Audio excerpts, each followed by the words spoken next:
در باب تقدیم شاهنامه به هر خاندان.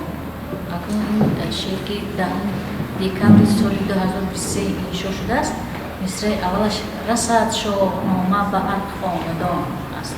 اکنون رسید. رسد شاهنامه به هر خاندان، زهی با خرد خسروی خسروان.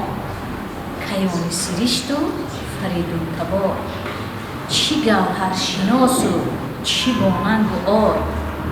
چو فردوسی باشی همایون نژاد، روانش همیشه زی تو شاد بود. کنون شادمان است بر زیر خاک، فردوسی را در نظر داریم. کنون شادمان است بر زیر خاک، نباشد ز گردون همه سینه چاک.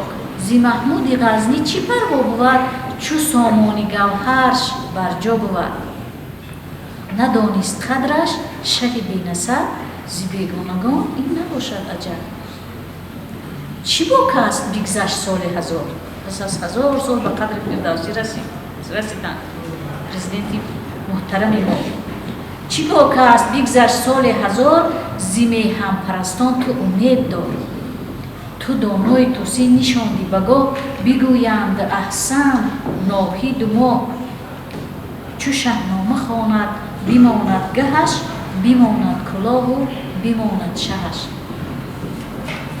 شاگردان عزیز، اگر شما شاهنامه خوانید، ملت ما، دولت ما جاودان خواهد بود. گفتار اندر ستایش خرد.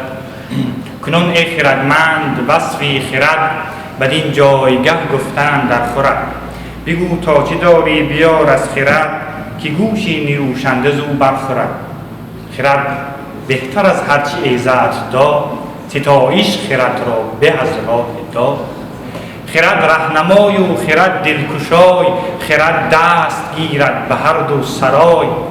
از او شادمانی از اویت غم است، از اویت فزونی از اویت کم است. خرد تیره و مرد رفشن روان، نباشد همه شادمان یک زمان. چی گفت آن هنرمند مردی خرد، که دانا ز گفتار او برخورد. کسی کو خرد را ندارد ز پیش، دلش گردد از کرده خویش ریش.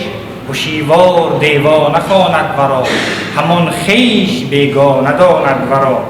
از اویی به هر دو سرای ارجمند، گسسته خرد پای دارد به بند. خرد چشم جان است چون بنگری، تو بی چشم شادان جهان نسپری. خرد نخست آفرینش خرد را شناس، نگهبان جان است و آنی سپاس. سپاسی تو چشم است و گوش و زبان، که از این سه رسد نیک و بد بیگمان. خرد را و جان را کی آرد ستود، وگر من ستایم کی آرد شنود.